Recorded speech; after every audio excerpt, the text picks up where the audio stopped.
Suppose a psychologist or psychiatrist hypnotized you. In that state, your conscious reasoning mind is suspended, and your subconscious is amenable to suggestion. And then he suggested to you that you were the President of the United States. Your subconscious would accept the statement as true. Your subconscious does not reason, choose, or differentiate, as does your conscious mind. You would assume all the airs of importance and dignity that you believe to be the legitimate concomitant of that position. If you were given a glass of water and told you were drunk, you would play the role of a drunkard to the best of your ability.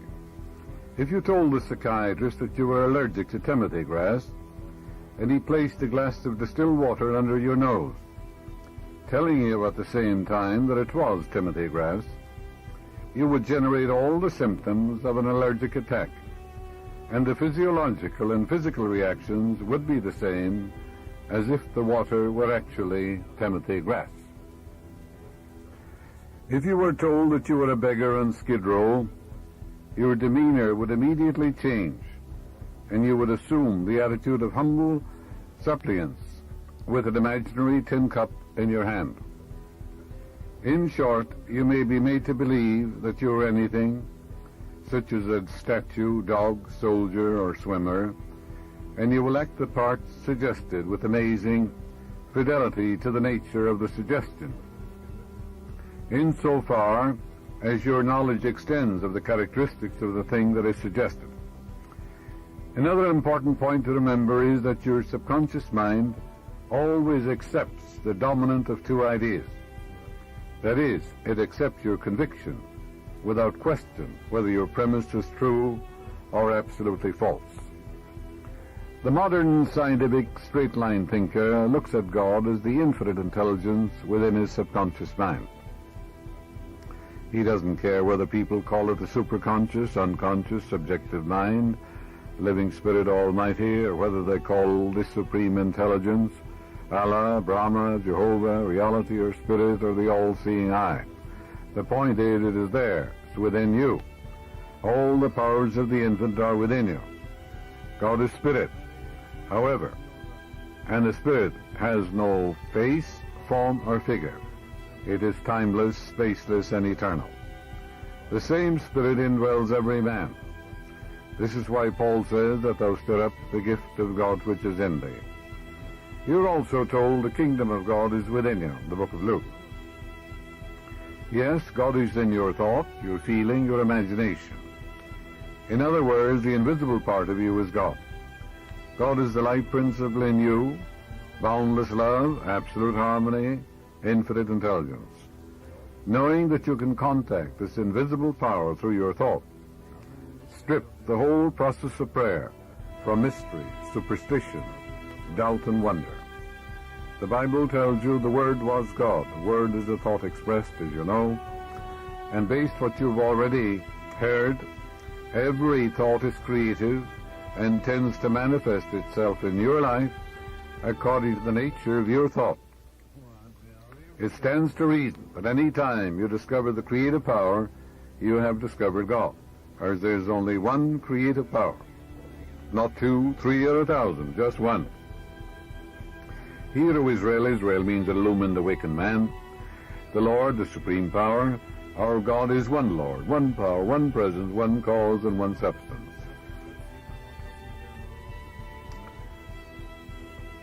Many of us have been conditioned negatively when we were young. All of us are susceptible to suggestion when we were young, highly impressionable. For example, supposing a man is, let us say, a sourpuss, or he has a nasty temper, or he complains about it, he can sit down every night prior to sleep, and also in the morning and the afternoon, and he can affirm as follows. He can write these in his subconscious, he can reprogram his mind, he can redirect it, he can write upon it, and the nature of the subconscious is compulsive. Therefore, he'll be compelled to become genial, cordial, a man of goodwill. This is what he should say. Henceforth, I shall grow more good-humored. I shall have more joy and happiness and inner peace of mind. Every day I am becoming more and more lovable and understanding. I am now becoming the center of cheer, cordiality, and goodwill to all those around me, infecting them with good humor. This happy, joyous, and cheerful mood is now becoming my normal, natural state of mind, and I am grateful. He can take these statements, reiterate them, repeat them, remind himself that he's writing these in his deeper mind, and whatever is impressed in the subconscious mind comes forth as form, as function, as experience and event. For out of the heart of the subconscious are the issues of life. Many people have been victims of negative suggestions or negative conditioning or programming when they were very young. In all ages, the power of suggestion has played a part in the life and thought of man, in every period of time and in each country of the earth. In many parts of the world, it is the controlling power in religion. Suggestion may be used to discipline, control ourselves. There are constructive suggestions and there are also negative ones. Suggestion can be used to take control and command over others who do not know the laws of mind. In its constructive form, it is wonderful and magnificent. In its negative aspects, it is one of the most destructive of all the response patterns of the mind, resulting in inferiority, patterns of failure, suffering, sickness, and disease. From infancy on, the majority of us have been given many negative suggestions. Negative programming would be a better word. Not knowing how to reject them or thwart them, we unconsciously accepted them. Here are some of the negative suggestions resulting in negative programming of your subconscious mind. You were told, oh, you can't do that. Maybe someone said to you, you'll never amount to anything. Now you have an inferiority complex. They said, you mustn't do that. You'll fail. You haven't got a chance. You're all wrong. It's no use. It's not what you know, but who you know. The world is going to the dogs. What's the use? Nobody cares. It's no use trying so hard. Others said to you, oh, you're too old now. Forget it. Your memory is failing. Things are getting worse and worse. Life is an endless grind. Others said to you, love is for the birds, and you just can't win. Pretty soon you'll be bankrupt. Watch out, you'll get the virus. You can't trust a soul.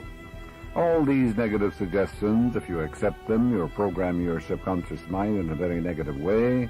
You'll have a sense of inferiority, inadequacy, and a sense of fear.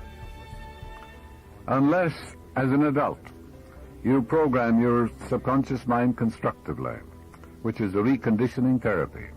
The impressions made on you in the past can cause behavior patterns that cause failure in your personal and social life. Programming is a means releasing you from the mass of negative verbal conditioning that might otherwise distort your life pattern, making the development of good habits difficult. Pick up the paper any day and you can read dozens of items that could sow the seeds of futility, fear, worry, anxiety, and impending doom. If accepted by you, these thoughts of fear could cause you to lose the will for life. Knowing that you can reject all these negative suggestions by giving your subconscious mind constructive autosuggestions, you counteract all these destructive ideas. Check regularly on the negative suggestions that people make to you. You do not have to be influenced by destructive negative suggestions. All of us have suffered from it in our childhood and in our teens. If you look back, you can easily recall how parents, friends, relatives, teachers, and associates contributed in a campaign of negative suggestions. Study the things said to you, and you will discover much of it was in the form of propaganda. The purpose of much of what was said was to control you or instill fear into you. The negative suggestions go on in every home, office, factory, and club.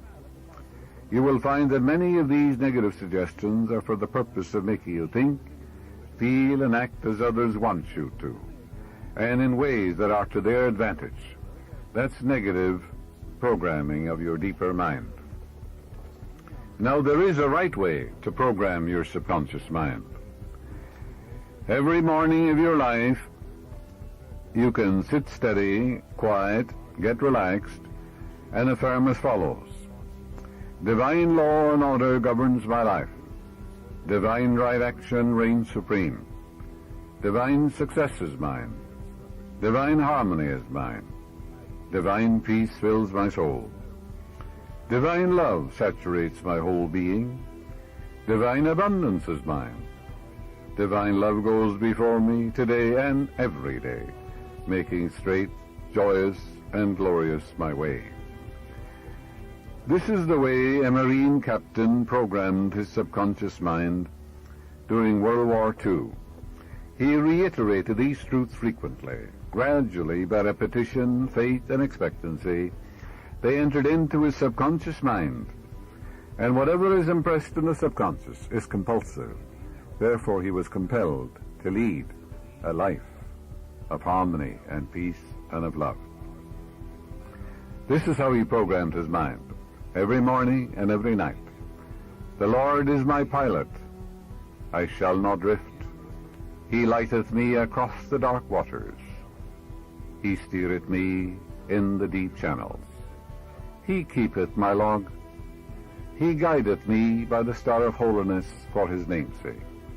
Yea, though I sail mid the thunders and tempests of life, I shall dread no danger, for thou art with me.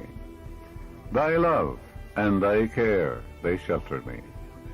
Thou preparest a harbor before me in the homeland of eternity.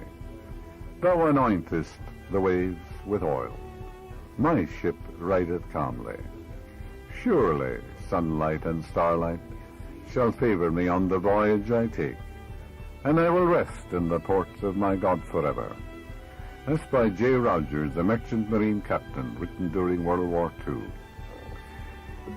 It's a wonderful way you can do that too, every morning before you step into your automobile. You can sit down and repeat that and reiterate it, remind yourself of these truths. What are you doing? Aren't you programming? Aren't you writing into your subconscious mind? Aren't you feeding it life-giving patterns? And as you reiterate these things and remind yourself and announce these truths and believe in them, they sink into your subconscious mind and they become compulsive, for the nature of your subconscious mind is compulsive.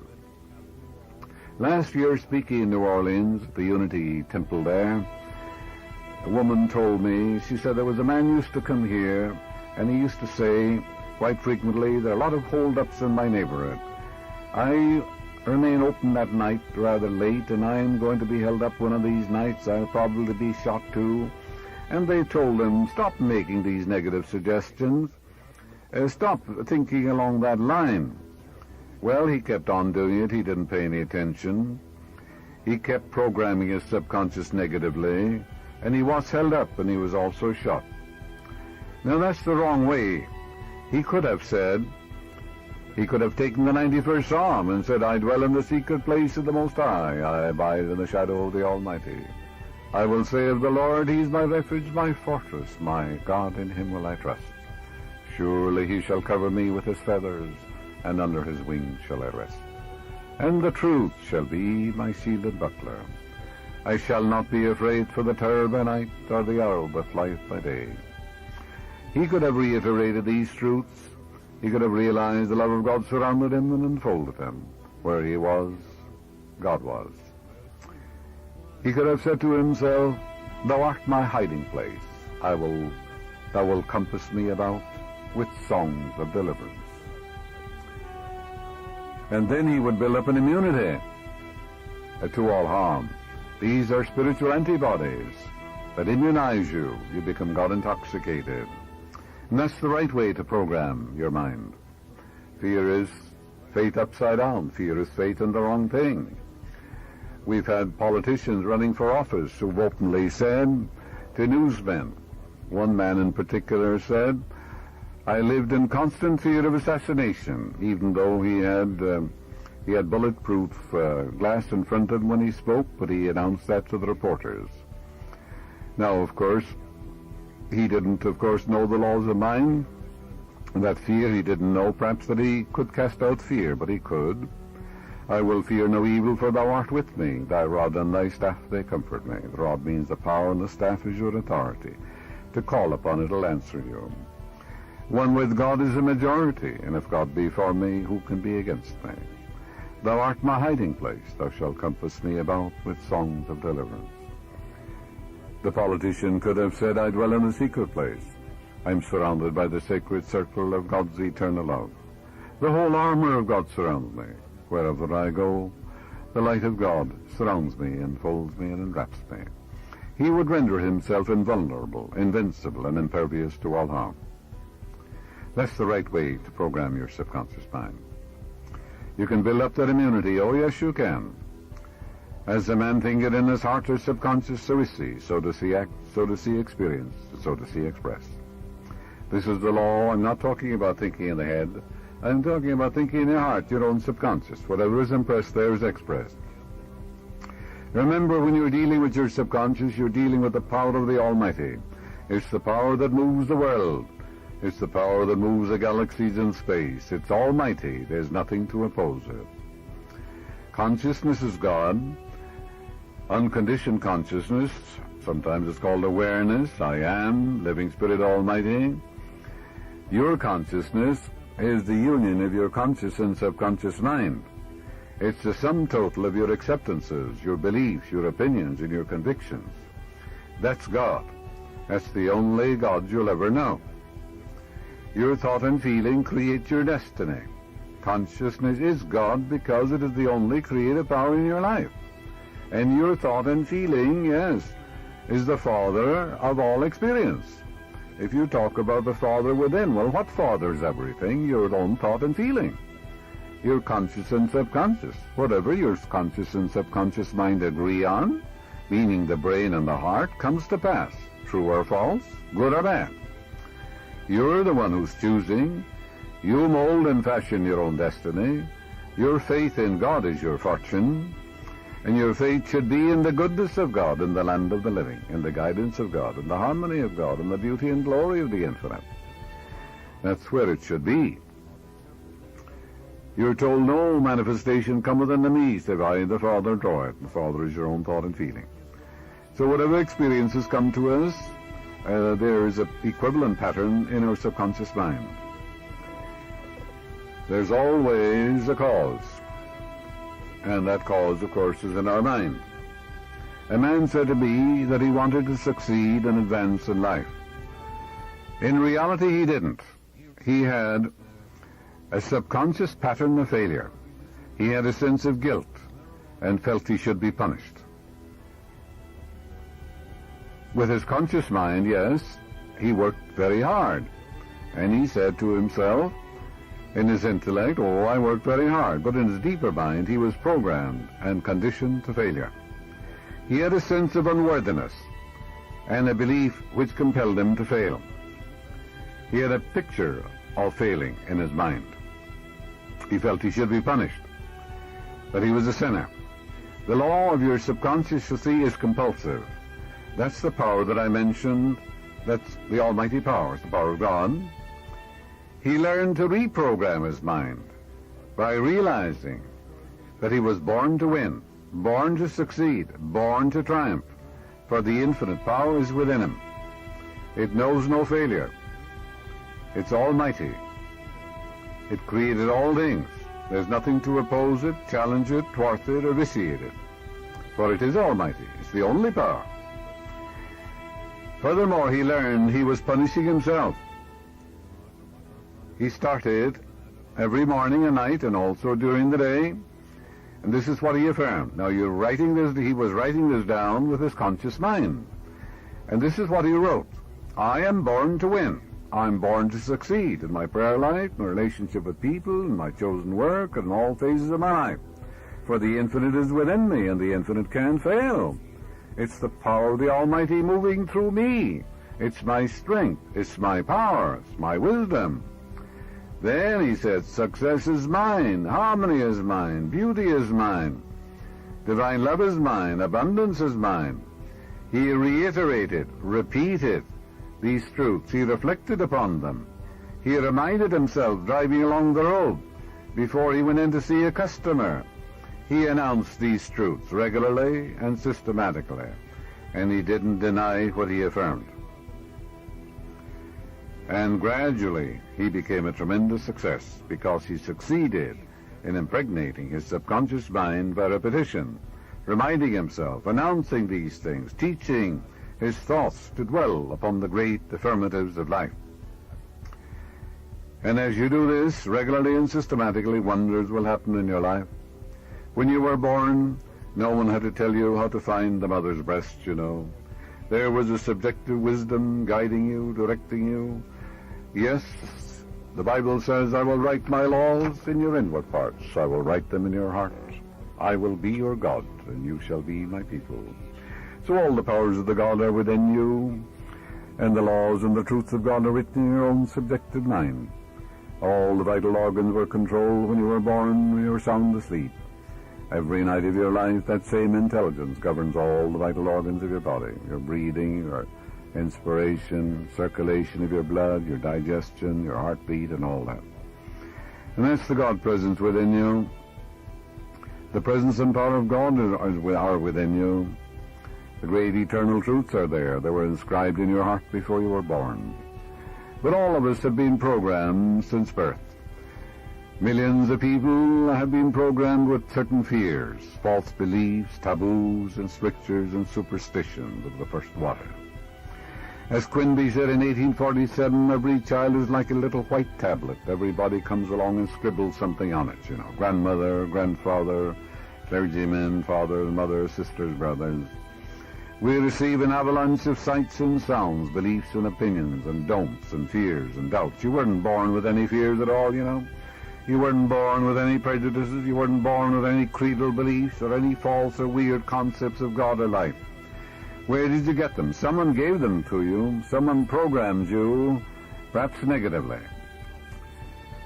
Many were told they were sinners in the hands of an angry God. I have talked to women, beautiful, attractive, well-educated. They wear black stockings. They think it's a sin to use rouge or makeup of any kind. Or wear gold. Oh, that's a terrible sin. To play cards. Cards are of the devil. Or attend movies. All these are sins. Well, when you look at them, they're frustrated, bottled up, inhibited, unhappy. I tell them to wake up, to dress for God. There's nothing in the universe evil. The whole world is here, was here when they were born.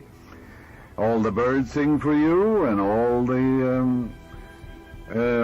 animals in the world are here too, and all the stars are in the sky for you to adore and to worship and to be delighted with. So I tell them, I said, you're here to dance, and go ahead and learn to dance, for the universe is the dance of God. And I tell them, learn, take lessons in golf, play music, do all the things you're not doing. Play music, attend college, take lectures in public speaking, meet men, and go out and take courses in Spanish or many other things. You're here to lead a full and happy life. You're here to live in an objective world, have recreation, have fun, merriment and joy and creativity, and express yourself. You're also here to meditate and to pray, of course, too. We're living in a subjective and objective world. There's nothing evil in the universe. God pronounced everything good. Therefore, there's nothing evil in dancing or playing cards or anything of that nature, looking at a movie, a constructive one, nothing evil in any of those things. Nothing good or bad, but thinking makes it so. Then I explained to them, I said, you're frustrated, you're sick, you're unhappy. And I teach them how to attract a man into their life. I said, you should be married, you should have love. Every woman wants to be loved and cosseted, appreciated. She likes to receive attention. She wants to feel needed and wanted. And if she says she doesn't, she's sick. Every woman does. And then they learn a simple law. They go out and do all these things. Do the thing you're afraid to do, and the death of fear is certain. I tell them, you've been brainwashed. You've been programmed negatively and destructively. And the will of God for you is a greater measure of joy, of happiness, of love, of peace of mind. They learn the law of attraction. You should see some of them now coming to the Wilshire Ebell Theatre, beautifully dressed, you know, and they have some makeup on too, and they have beautiful rings, sometimes a marriage ring. Oh yes, they have transformed, they have reprogrammed their mind. Infinite Spirit attracts to me the ideal man who harmonizes with me in every way, shape, and form. He is spiritual minded. He loves my ideals, I love his ideals. He doesn't want to make me over, and I don't want to make him over. He comes without encumbrances. He's the man sent from God. There are harmony, peace, love, and understanding between us. That's the prayer I give them, and I say, now you write that down in your subconscious. Do it with interest. Gradually, like a seed, it will die in your deeper mind and come to pass in ways you know not of. I was taught when I was young that if a boy were indoctrinated with a certain religious belief until he was 7, that no one could change him. Well, of course, it can be changed. It's rather difficult. The boy, of course, is being brainwashed. But they were referring, you see, to that negative conditioning of the mind. When young, we're susceptible, we're impressionable and teachable. We're amenable to suggestion. We don't have the sense to reject it, reject the negative suggestions, and we accept the many false beliefs and erroneous concepts regards God, life, and the universe. Where did you get your creed or your religious belief? You certainly weren't born with it. Is it true? Is it reasonable? Is it illogical and reasonable? Is it unscientific? If it's unscientific and illogical and unreasonable, it can't be true. There is Pat, for example.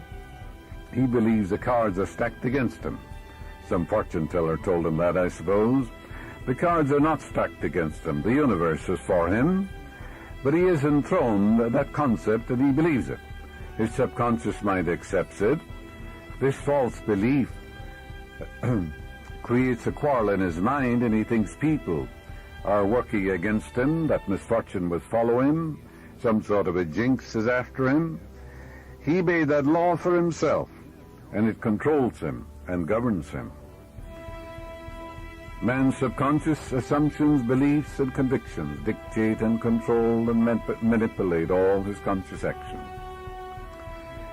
The late Dr. David Seabury told me about a man who was practically crippled, partially crippled anyhow.